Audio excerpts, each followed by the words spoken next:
Hi everyone, it's Vanessa. So I just want to quickly go over today our birth story with everyone. I'm sure everyone's really interested to hear because we did something a little different and we had a home birth with our son. So I just want to quickly say though before I begin that those who have heard our birth story, a lot of people like to say to me, oh, well, you're just really lucky. And I just want to share that I made sure I was extremely healthy through my entire pregnancy, and I was a candidate to have a home birth. And Chris and I went to a birthing class and prepared ourselves, and the birthing class was done by a doula. And anyone that lives in the Windsor regional area and is expecting or knows someone that's expecting, let me know. I'd be happy to share the name of the class we went to. It helped out more than you could ever imagine through through going through the labor. And we also did things on our own to also prepare for the labor to make sure that it was a little less painful. And we stayed extremely positive through the entire experience. My goal when I first met our midwife, was that I wasn't going to let these horror stories ever bother me. And that is exactly what I did. I didn't let the fear of the unknown get to me. And that was our goal, and we made that possible. And every time people tried to spook us into changing our minds and we were crazy or we were putting our child in danger, we walked away and knew that we were making the right decision for our family. So I just want people to know that this wasn't because of luck. This was because of the way that we chose to have our birth, and we chose to make sure that we were well prepared for a non-medical labor. So I just wanted to go over that so that people know that this is possible. And so our birth, I was 40 weeks pregnant on May 9th, which is actually the day Chris and I got married. And that was on a Thursday. And on the Friday, I got a message from my cousin, and she said, go for a big long walk. It'll put you in labor. And by that time, I was just ready to go, so I said to Chris, let's go for a big long walk, let's do it. So we took the dog in town, and we went for a big walk, and the next morning, I had got a hold of one of my girlfriends, and I said, let's go for a big long walk. So we went for an hour walk with the dogs, and the dogs were pulling us, so it was almost like a slight jog, and that was early in the morning, so I got home about 11:30, and by 3 o'clock, my mom came over, and we were sitting on our new patio set, and I had thought that I wet my pants. And so I snuck away without them knowing, and I changed, because when you're that far along, sometimes even just a sneeze makes you pee your pants. So I thought that was maybe the case. And I went back out on the patio set, and we're getting close to 4 o'clock now, and I instantly peed my pants again. Well, I thought I peed my pants again. So my mom had finally left, and I said, Chris, I can't stop peeing my pants. And eventually, we didn't know what to do, so I just sat on the toilet because I didn't know how to get the pee, what I thought was my pee, to stop flowing. And we had dinner plans with our friends Kate and Norm that night, and we were still thinking that we could go out. And so I was trying to get my bathroom issue under control. And finally, after a while, I said to Chris, I'm wondering if my water broke. And so he got out his computer, and we're sitting in the bathroom, and sure enough, it said that it's possible for your water to slowly leak out, your amniotic fluids to slowly leak out. So I've looked in the toilet, and it was clear, and I assumed that it was my amniotic fluids and not urine.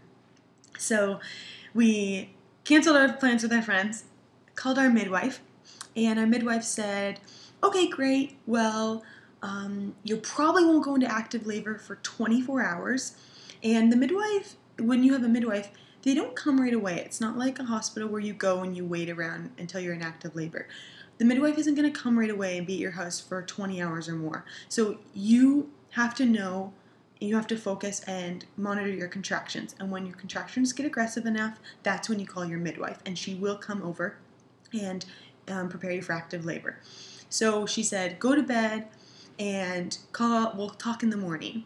And this was about 4:30. And we said, okay, great. And um, and so anyway, I was talking to my sister on the phone, and all of a sudden, it was almost 5 o'clock. I was ready to lose it. I said to her, I have to get off the phone. I think I'm going to start screaming. And she said, oh, okay, great. And so we hung up.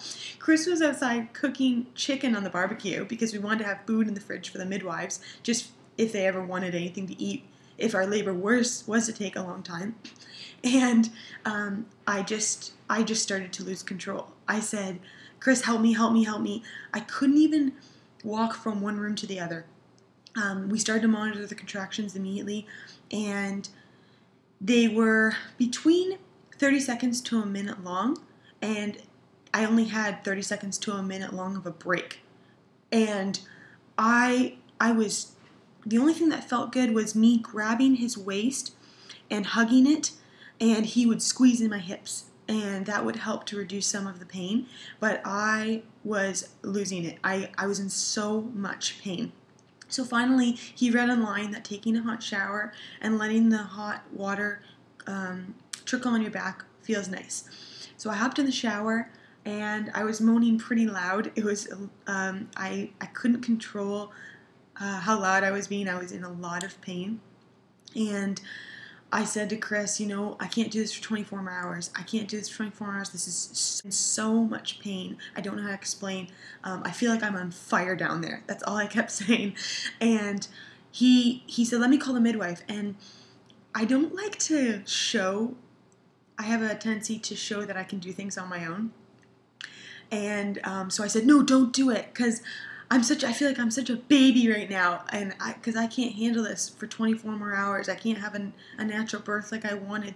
I feel really pathetic, and that's just the way I am. And so he said, okay, great, and he walked away. He ended up calling anyway, thank goodness, because he would have been delivering our son if he hadn't. So he called the midwife.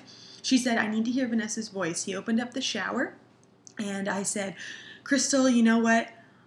Take your time, but it's bad, it hurts, and it's fast, and I don't know what to do. So she said, I'm on my way. That was at 6 o'clock. So we've had contractions for an hour. Heavy contractions, constantly, that were very quick, for an hour. And I got out of the shower. I could barely even get out of the shower. I could barely walk into our bedroom, and I could barely put a shirt on because the contractions were so fast now that I had to stay so focused that Chris couldn't even help me put my arm in my shirt. That's how fast everything was happening. And so finally, I went and I laid on the bed. The midwife got there at 7, and because she lives in Windsor and we're from the county, she had to get her stuff together, grab the student, and they got here at 7. And to be honest, I could tell that she thought that I was over-exaggerating, as did I. And she comes in and she said, okay, Vanessa, now let's open your legs and let's see how you're doing. And I opened my legs, and she turned around and looked at Chris and screamed, Chris, go to my car, grab my bag, your wife is fully dilated. And Chris ran, and I thought to myself, oh, well, that makes sense. That's why I'm in so much pain. And she instantly started sweating to death. She was running. Her student was running. The student and Chris were throwing everything off our dresser, throwing the equipment on, all the tools that would maybe possibly be needed. We didn't even get to set up our bed, so our comforter was wrecked. There was just no time. There's no time to do anything. And so that was at 7 o'clock. By 7:15, Chris yelled the time. He said 7:15, and my body jolted forward, and it automatically did a push for me. And she said, Vanessa, you're starting to push. Okay, we're doing this. And she helped me to start to push. And unfortunately, I was pushing through my throat because I didn't know how to push a baby out. I was confused on how to properly push. And so I was just pushing, and I was forcing it, and I had forgotten everything that I had learned through this entire pregnancy on how to properly push so I wouldn't tear, because my fear was to tear. that I would tear. And thankfully, because Chris did everything with me, we did our entire pregnancy together. He said to me, Vanessa, don't forget to do your meditation breathing. Vanessa, don't forget to have pauses in your pushes so that you don't tear. And when he said that, I stopped for a moment and I had to, calm down and move forward with everything we had learned so that I wouldn't tear and I could have this baby the way that I had planned. And the head came out, and Crystal said, Vanessa, do you want to touch your son's head? I couldn't. I did not want to move my hands. I just wanted to stay focused. But Chris touched Hudson's head, and he goes, oh, it's soft. and everyone started to laugh. And anyway, I did a couple more pushes, and I could feel Hudson's shoulders actually turning. I could feel him turning, and I could feel his arms coming out, and I could feel him completely coming out of me. I felt every single movement. I knew exactly what was happening while it was happening, and finally Hudson came out. We had asked that we don't cut the cord right away. We wanted it to pulsate, and we wanted the blood to flow back into Hudson's body. So we delayed cord clamping. And then Chris cut the cord, and my mom was there, but she actually stayed out in the hallway here and cried the whole thing. And we had delivered our son by 7:30. So I started pushing at 7:15. By 7:30, Hudson was completely out, and by 8:30, cord was cut. We both got our shots. He was cleaned off, and I had delivered the placenta. And that was by 8:30. We were completely good to go, and I was in the shower, and the midwives were helping me clean off while Hudson was being passed around to Chris's parents.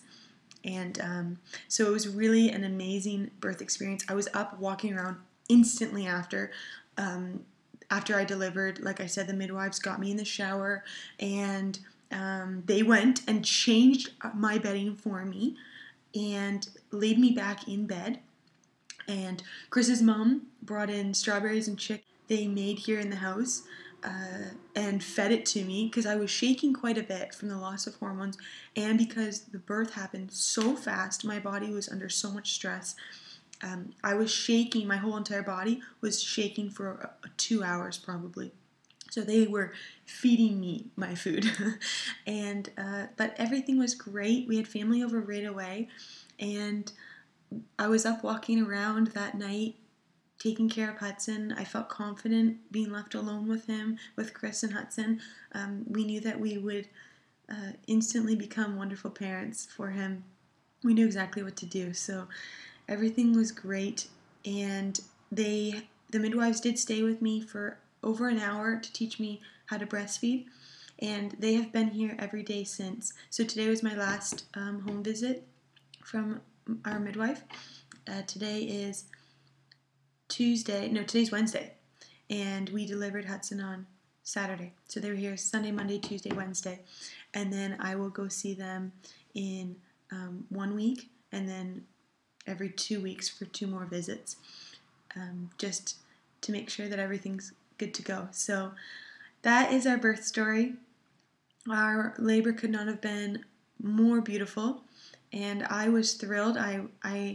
I'm so happy I got the home birth experience I wanted. And like I said, Chris and I really planned for this birth. So I don't want to say I'm lucky, because we were not one bit lazy through this entire pregnancy. We were positive for our son, and we wanted to make sure that he entered the world naturally and healthy and on a positive note. So I just want everyone to know that if you are a healthy candidate for a home birth, it is possible, and you just have to be well prepared, and it can be a beautiful experience like we had. So, and Hudson he was born at 7 pounds, 8 ounces. So, but I feel I did not tear, and I am in very little pain. So I just want everyone to know that this is possible. Thank you so much, and I hope that this encouraged you to choose midwifery and possibly have a home birth, or choose midwifery and have a hospital birth. Thanks, everyone. Bye.